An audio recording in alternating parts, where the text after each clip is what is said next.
Today on the Matt Walsh Show, Kamala Harris was the latest Democrat to visit and pay homage to Jacob Blake, credibly accused rapist and serial abuser.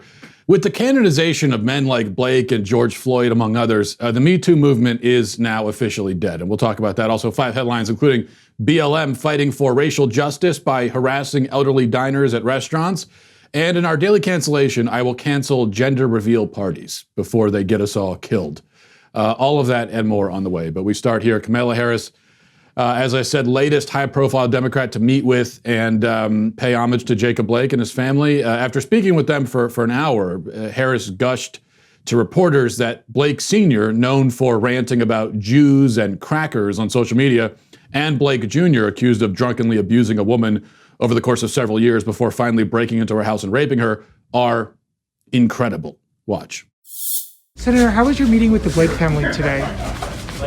Really wonderful. I mean, they're an incredible family, and what they've endured, and they just do it with such dignity and grace, and they're carrying the weight of a lot of voices on their shoulders. And what was the message that you shared with him and his family? Just to express concern for their well-being, and of course for their brother and their son's well-being. And to let them know that they have support. Now, Blake family attorney Benjamin Crump, a man for whom the term ambulance chaser was invented, issued a press release after the visit, providing more details about this kumbaya session. According to Crump, he said in a press release, quote, Senator Harris had an inspirational and uplifting 1-hour visit with Jacob Blake Jr. and his family today. She spoke individually with each family member about how they were handling the trauma and urged them to take care of their physical and mental health. In a moving moment, Jacob Jr. told Senator Harris that he was proud of her, and the senator told Jacob that she was also proud of him and how he is working through his pain. Now would be a good time to remind ourselves why Blake Jr. finds himself in a position where he must work through his pain. And that reason is that a few months ago, a sobbing and trembling woman called 911 to report that Jacob Blake had allegedly broken into her home early in the morning, digitally raped her, humiliated her, then stolen her debit card and vehicle. On the day of the shooting, Blake had returned to his alleged victim's house with a knife, taken her keys, and then assaulted the police officers when they arrived in response to the woman's emergency call. This is the man that apparently swells Kamala Harris with pride when she looks upon him. And she's not alone, not by a long shot. Joe Biden had his own state visit with the royal family of Kenosha, Wisconsin, and spoke emotionally about the resilience and hope and optimism of the accused rapist and serial abuser. Let's watch a little bit of that. I just spent an hour or more with the family as I got off the airplane. Had an opportunity to spend some time with Jacob on the phone. He's out of ICU. We spoke for about 15 minutes. His brother and 2 sisters, his dad, and his mom on the telephone. And I've spoken to him a lot before, but we spent time together with my wife. And he talked about how nothing was going to defeat him. How, whether he walked again or not, he was not going to give up. We talked about a psalm in our church, Father, based on the 23rd Psalm. May he raise you up on eagle's wings and bear you on the breath of dawn until and keep you in God, hold you in the palm of his hand until we meet again. Well, I think, Alderman, what's been unleashed with a lot of people is they understand that fear doesn't solve problems. Only hope does. And if you give up hope, you might as well surrender. Now, I know it can be kind of hard to understand what he's saying there. He's talking as if he just jogged 98 miles through the desert, completely out of breath, while he's really just sitting there. But this is a healthy man, folks. A very physically healthy man, not physically falling apart before our eyes at all, okay? But anyway, the media, of course, has also played a crucial role in Blake's canonization. On Monday, the New York Times published a lengthy article about the suspected rapist's medical challenges, declaring that Blake can now be the, quote, rare survivor to, quote, tell his own story. And it takes the article's author, Nicholas Bogle Burrows, about 30 sentences to finally mention that the rape charge exists And then only mentioned as vaguely as possible, of course. He writes only that Mr. Blake, quote, pleaded not guilty on Friday to 3 domestic charges against him, including a sexual assault account. That's it. No mention of the specific details of the charge, which are harrowing and horrifying. No mention of the knife in Blake's possession on the day of the shooting. No mention that he assaulted the police officers who came to the aid of his alleged victim. The alleged victim herself gets only half a sentence of acknowledgement. She is described as, quote, the woman who reported the assault called 911. That's it. That's the end of it. We are told nothing of her condition, how she feels, how she's holding up, how she's coping with seeing millionaire athletes and celebrities rally around and celebrate the man who she says raped, abused, and terrorized her. The New York Times just does not consider her physical or emotional state relevant. And on that point, Biden, Harris, and the rest of the Democrats agree. Now, this is quite interesting, coming from the same people who in very recent history have spoken so passionately about the need to amplify the voices of sexual violence survivors. Speaking of which, the leaders of MeToo just last week launched something called the Survivors Agenda, which is supposed to amplify the voices of sexual violence survivors. In a video announcing the initiative just last week, the MeToo warriors said that though they've made, quote, incredible strides and had some, quote, amazing wins, there is still much that must be done to ensure that society takes survivors seriously and that all survivors are heard. In fact, let's watch that video right now. It's been almost 3 years since millions of us raised our hands and voices to say Me Too. Since then, we've seen incredible strides and experienced some amazing wins. We've also learned that we have so much farther to go to bring about the change we need to see. We launched the Survivors Agenda to center what survivors in this country care about so we can build the kind of world we all deserve. As a survivor and an attorney who has dedicated my career to seeking justice, the thing that I most want to see is institutions take survivors seriously and develop the systems that allow for justice and for healing. As a survivor, the things that I care about most are ensuring that all survivors are heard and supported, no matter their zip code, immigration status, ethnicity, or any other reason. There's power in our numbers, and an end to sexual violence needs all of us. We are resourceful, resilient, and ready. Yes, all survivors are heard. Well, not all. Yeah, we've always known that exceptions are made to this amplify their voices thing whenever a high-profile Democrat politician is accused. But over the past few months, we've learned that the exempt list also includes women who are allegedly brutalized by men who later die or are injured in police custody, provided, of course, that the circumstances, including the races of those involved, are politically useful to groups like BLM. George Floyd was convicted of forcing his way into a woman's home, shoving a gun into her stomach and robbing her in front of her child. Jacob Blake is credibly accused of the brutal crimes already described. These victims' voices are far from amplified. On the contrary, the very existence of these women is covered up, buried, ignored. The champions of Me Too certainly won't say their names or even acknowledge them in passing. They are shoved to the side and trampled over in the rush to lionize their abusers. There are real consequences to this. First of all, the continued emotional trauma suffered by women who must now live in a country that hails their abusers as heroes is real. Also, will the next woman confronted by a man she knows from experience to be violent and volatile hesitate to call 911, fearing that he'll get himself shot and she'll be blamed for it, while society wails in grief over the tragic fate of her abuser? What if Blake's alleged victim had made that calculation? What if she had not called the police? What would the angry man with a knife who had already stolen her keys have done? Would he have done something terrible to her? Would he have hurt the children? Now, we can't know the answer to that question, but we do know that if things had played out that way, BLM would have nothing to say. Me Too would remain quiet. The left and Democrats like Biden and Harris would just yawn and continue along their way. The woman in the Jacob Blake case, the woman who is still just the woman, nameless, is not the kind of victim that any of these groups care about. And that's because they don't care about women at all. Let's get to our 5 headlines.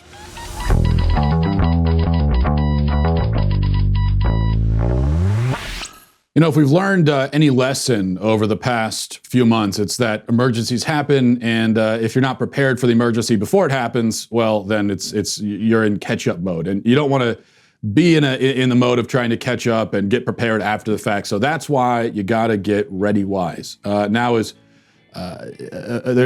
no better time than right now to be prepared with long-term nutritional food options. ReadyWise has many options like emergency meals, freeze-dried fruits and vegetables for convenient on-the-go nutrition. They also have adventure meals for hiking, which I've used many times. If you're out hiking or hunting or out in the woods, those are great as well, and they taste great too. ReadyWise meals are easy to prepare. All you got to do is just add water. They have a very long shelf life, and ReadyWise makes being prepared simple and affordable. And also, like I said, the food actually tastes good. You know, due to increased demand, supplies are limited and some items may currently be out of stock. So what that means is some urgency. Okay, you got to go to readywise.com right now. You also get free shipping. Enter code Walsh at checkout, or you could call 855-475-3089. ReadyWise is a 90-day, no questions asked return policy, so there's no risk taking the initiative to get yourself and your family prepared today. That's ReadyWise, ReadyWise.com, promo code Walsh to get free shipping today. Okay, number 1, Black Lives Matter agitators have returned to the familiar harassing random white people while they eat dinner. This is the one of the primary tactics now of BLM. And because BLM are very tough and brave, they focus once again on elderly people. Watch.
So tough, really tough, intimidating to elderly people, big tough guys. They're so strong and brave, are these warriors for freedom.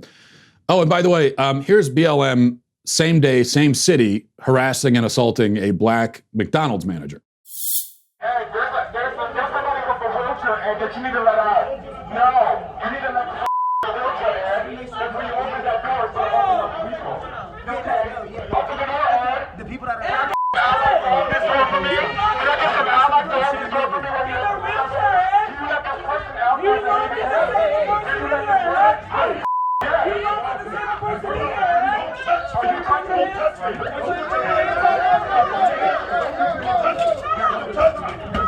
me? Don't touch me. Put your hands on back. Put your hands on me. Put your hands on me. Put your hands on me. Go ahead. Put your hands on me.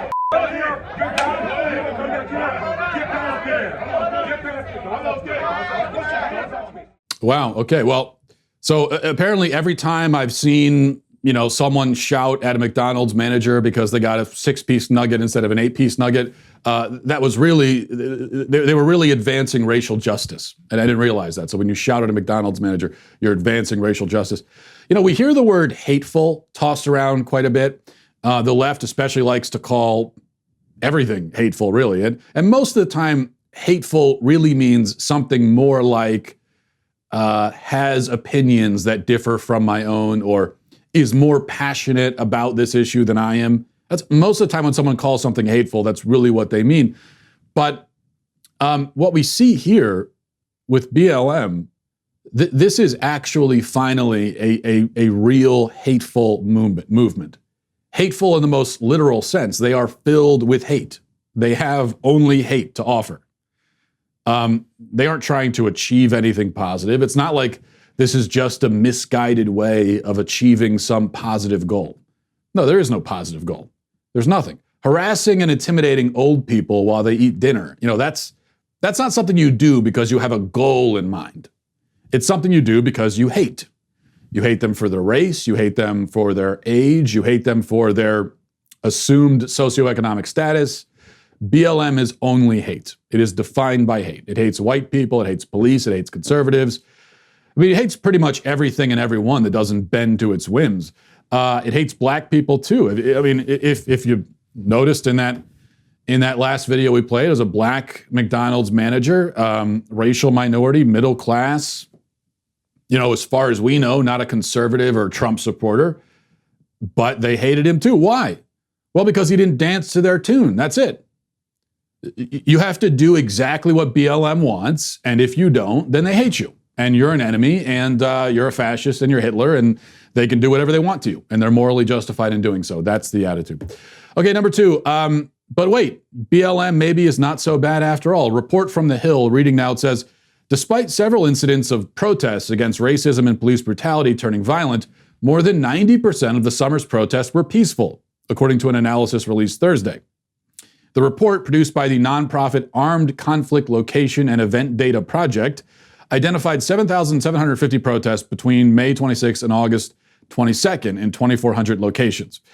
The report found that about 220 became violent, a term defined as demonstrators fighting with police or with counter-protesters. The term also applies to demonstrators or demonstrations that resulted in property damage. In 93% of cases analyzed, there was no violence. Okay, so a few problems here. First of all, there's no reason to trust these numbers at all, period. So we could just end it there, I guess. Second, based on this definition, what we just saw there, BLMers walking around harassing and intimidating the elderly, that doesn't count as violent by this definition. Now it is violent, but it doesn't count by this tally. To be violent by this definition, you have to assault a police officer or burn something, or maybe kill a random pedestrian, as has happened. Maybe that will count. I'm not sure. The third thing, though, is even putting all that aside, let's pretend that the actual figure is 7%. 7% is a lot. Okay, that's a lot. 220 violent riots that even the media will call violent in one summer. 220, and we're supposed to be impressed with that? Oh, it was only 220. Only 220 violent riots in a summer. That's it. No, that's a lot. I am not impressed with BLM's restraint, even if I pretended that it was only 7%. I mean, the crazy thing is, March for Life, pro-lifers get together, hundreds of thousands, been doing this every year for over 4 decades. It's never been violent. There has been 0% violence over 4 decades, with hundreds of thousands of people gathered together. Now, that's impressive, okay? That is an impressive streak. But when you can't even put together, like 4 days in a row of nonviolent protests, no, that's, you know what that tells me? That tells me this is a violent movement. That's what it tells me, by definition. 7% of your quote-unquote protests turn violent, that's a violent movement. To be nonviolent, that number needs to be 0%, 0.001% maybe. Okay, let's see. Number 3. Now, I don't know where this is from or the context, but this apparently is it's a vegan funeral for slabs of meat at the supermarket. I don't know when it happened, but it's making the rounds online. Pretty heart-wrenching stuff. Let's take a look.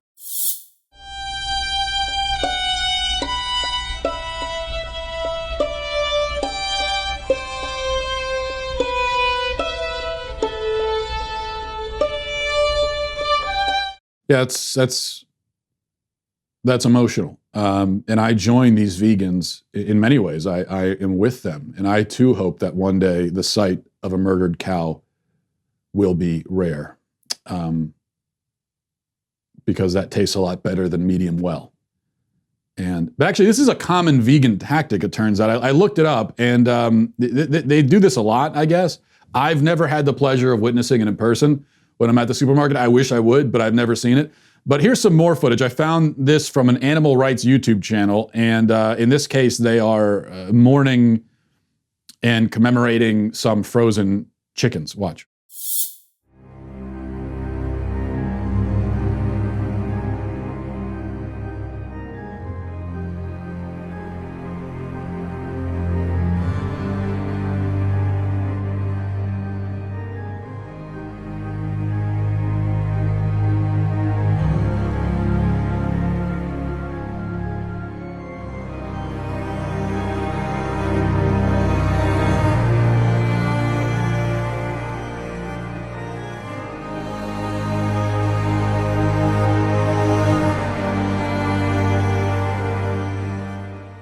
May they rest in peace, is pieces with gravy.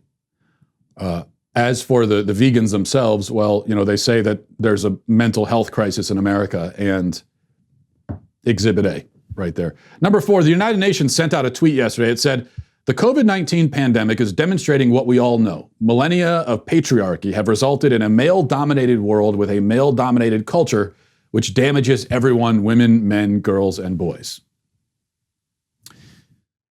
It's demonstrating what now? How does what does the patriarchy have to do with? I mean, okay, I guess this is kind of how I remember thinking back in 2008, how the global financial crisis really demonstrated the need for more trans representation in the Australian avant-garde theater scene, which is to say the two things aren't connected at all. But I suppose, I mean, really any event can demonstrate any point you want if you're not worried about things like making sense. Number 5, finally, for our most important story of the day, and look, I say this in all seriousness, I've of course never been a supporter of Joe Biden. I never saw myself, voting for him. I still probably won't, but I don't know. He just made a case for himself that even I can't ignore. He made one point that sort of made me pause and say, maybe there is a case for voting for him. I don't know. He was being interviewed by reporters yesterday, and this is something that he mentioned, kind of a sales pitch for himself that I thought was pretty persuasive. Listen. Step or two. What's your response to that? Look at how he steps and look how I step. Watch how I run up ramps and he stumbles down ramps, okay? Come on. Yeah, it's a good point. I mean, if you, like me, have always planned to vote for whoever can most skillfully and swiftly navigate a ramp, then Biden might be our guy. I'm a one-issue voter, okay? And my issue is ramps. I want to know how fast can you walk down them, how confidently, how gracefully. Think of all the ramps that a president walks down. I think the latest study was a president has to walk down a ramp 14 times a week. Okay, so that's a lot of ramps. And, I mean, do you want a guy who's tripping and stumbling down the ramp? Or do you want someone who could do a cartwheel down the ramp if he wanted to? I just wish that I was alive back in the 19th century to see Grover Cleveland, because that man was a master of ramps. He used to go down ramps on his hands doing handstands. One of the all-time greats when it comes to ramps. Anyway, interesting stuff there. The ramp debate rages on, but a little bit of food for thought, something to think about with the ramps. I'm glad that Biden brought that up. We're going to get to our daily cancellation in just one second, but before we do, listen, if it's still hot out, even though we're getting into September, a lot of places in the country, especially if you live out on the West Coast, even where I live, it's very hot. And do you want to get into your car, drive out to the auto parts store, have to deal with all of that? Why would you do that? You can just go to rockauto.com. It's so much easier than walking into a store, dealing with all the questions they're going to ask you, dealing with the heat and the elements. Okay, why do that? You have access to rockauto.com in your pocket. You have it at your desk. Okay, you've got a million ways these days to access rockauto.com. That's all you got to do. Rockauto.com always offers the lowest prices possible, rather than changing prices based on what the market will bear, like airlines do or like so many other industries do. RockAuto.com, what I love about it, family business. It's an online business, but it's also a family business. They've been doing this for 20 years. And you can go to RockAuto.com to shop for auto and body parts from hundreds of manufacturers. Best of all, the prices. Again, the prices at rockauto.com are always reliably low. So if you find it at rockauto.com, you can be confident this is the best price you're going to get for this thing anywhere. So just buy it there. rockauto.com, unique, easy to navigate catalog, even easy for someone like me. Amazing selection, low prices, all the parts you're ever going to need. rockauto.com. So go to rockauto.com right now, see all the parts available for your car or truck, and write Walsh in their "How did you hear about us" box so that they know that we sent you. Let's get to our daily cancellation. So today for our daily cancellation, we're going to be canceling gender reveal parties. Because it's happened once again. According to the California Department of Forestry and Fire Protection, some pyrotechnics used during a gender reveal party caused a forest fire, and the people responsible will face severe penalties. Here's the press release. It says, Cal Fire law enforcement has determined the El Dorado fire burning near Oak Glen in San Bernardino County was caused by a smoke-generating pyrotechnic device used during a gender reveal party. The fire began at 10:23 a.m. on Saturday, or on September 5th, 2020, in the El Dorado Ranch Park. Cal Fire reminds the public that with the dry conditions and critical fire weather, it doesn't take much to start a wildfire. Those responsible for starting fires due to negligence or illegal activity can be financially responsible and criminally responsible. So far, 7,000 acres of land have been incinerated because a couple of narcissists wanted to announce their baby's gender with fireworks. Instead of announcing it by just, announcing it, saying something like, hey, we're having a girl. But no, they needed pink flames to rain down from the sky, lighting up the heavens and declaring their news unto the whole earth. And this is not a new thing, by the way. Gender reveal parties seem to start forest fires every year. In total, about 98 million square miles have been burned because of gender reveal parties, and 2.5 billion people have died. Those are rough estimates. Don't Google it. Just go with it for now. The main point is simply that fires or no fires, gender reveal parties are stupid. Extremely stupid. For many reasons, but here's the main one. And I don't mean to disenchant or demoralize you with this information, but here it is. Nobody cares about the gender of your baby. Nobody is on pins and needles needing to know. You might be, but nobody else is. I've got like over 20 nieces and nephews and counting, and that's one figure that is not an exaggeration. I didn't have a preference for the gender for any one of them. I didn't care that much. I'm interested to know, but it would be really weird if my sister said to me, hey, we're having another baby. And I went, oh, boy or girl. And she said, well, if you want to know, come to the park next Friday at 2:30, bring a lawn chair. Show starts at 3. What? Why don't you just tell me? I'm not that interested. I'll wait for the baptism if that's how it's going to be. But see, the gender reveal party wouldn't bother me as much if it weren't part of a larger trend. And the trend is people in the modern world deciding they need about 52 public celebrations and gift-giving occasions for every milestone. Milestones that used to be normal and celebrated, once, if at all. And with an intimate circle of family and very close friends. But now we've decided that these things which humans have been doing for millennia are, when we do them anyway, historically momentous occasions, and legions of angels must come from on high to sound the trumpet and sing choruses of hallelujahs. Consider how many public celebrations a modern couple might have before they've even made it around the first turn on the Monopoly board of life. First, they have their engagement party, then a bridal shower, then the bachelor party, then the bachelorette party, then the rehearsal dinner, the wedding reception, the post-wedding brunch. If you're counting at home, that's 8 parties just because these egomaniacs are getting married. Meanwhile, nobody cares that much. I mean, we care, but not 8 parties worth of caring. And they aren't done yet, not by a long shot. When they decide to have a child, there's the gender reveal party, there's the baby shower, followed now by the man shower, which is a baby shower for men, or more precisely for individuals who might be mistaken for men. Then the mother gets a push present simply for pushing the baby out. And after that, there is, I'm told, something called a sip and see, which is a party where people come and see the baby. We used to call that seeing the baby.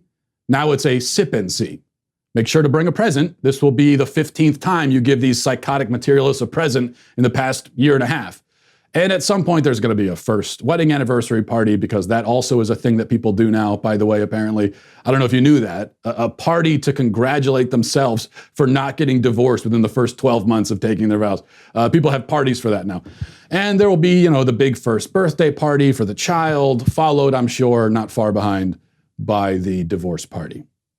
And then another engagement party, and so on and on and on, until we are all saved by the sweet release of death. Of course, with our luck, when we die, it will turn out that, there's a big reveal party for each soul to find out if they're going to heaven or hell. Like, bite into the cupcake. If it's red inside and tastes like sulfur, I hope you packed your summer clothes. And it's kind of strange when you think about it, because by the amount of celebrating we do for these ordinary life events, you'd think that we, in our culture, have a serious and profound appreciation for their personal importance and personal magnitude. But that doesn't seem to be the case. I don't look around at our society and notice a deep reverence for marriage and parenthood. I notice, in fact, the exact opposite. And when you think a little harder about it, you realize that it kind of makes sense. These parties are not a reflection of our appreciation for these institutions and milestones. That's because the parties don't really celebrate the institutions and milestones themselves. The parties are a celebration of the individuals.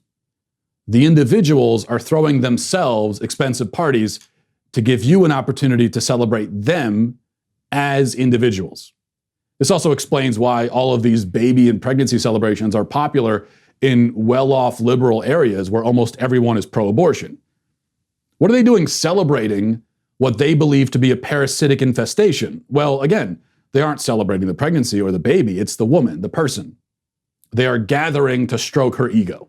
Rather, she has called this gathering, she has summoned them for the solemn task of kissing her ass.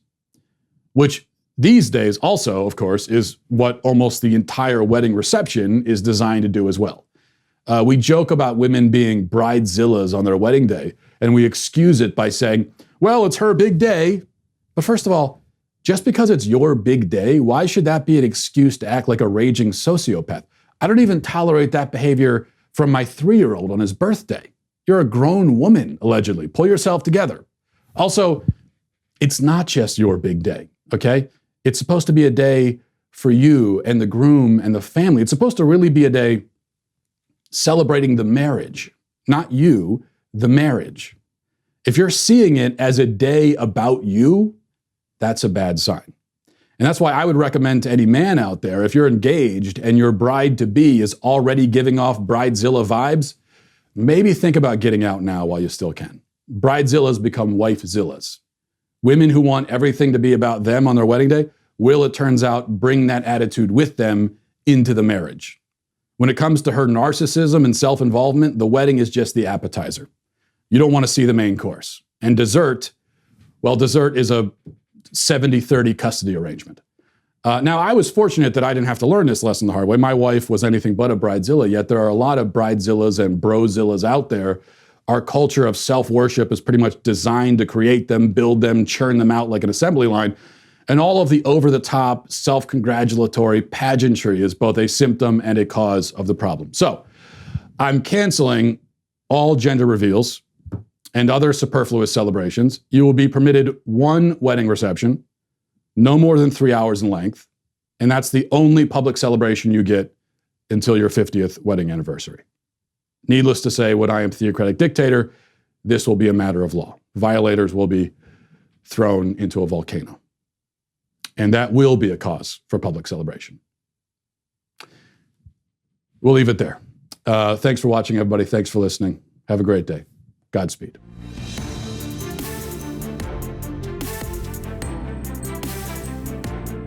The Matt Walsh Show is produced by Sean Hampton, executive producer Jeremy Boring. Our supervising producers are Mathis Glover and Robert Sterling.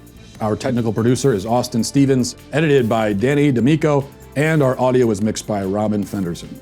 The Matt Walsh Show is a Daily Wire production, copyright Daily Wire 2020. Hey everybody, it's Andrew Klavan, host of The Andrew Klavan Show. You know, some people are depressed because the American Republic is collapsing, the end of days is approaching, and the moon has turned to blood. But on The Andrew Klavan Show, that's where the fun just gets started. So come on over to The Andrew Klavan Show and laugh your way through the apocalypse with me Andrew Klavan.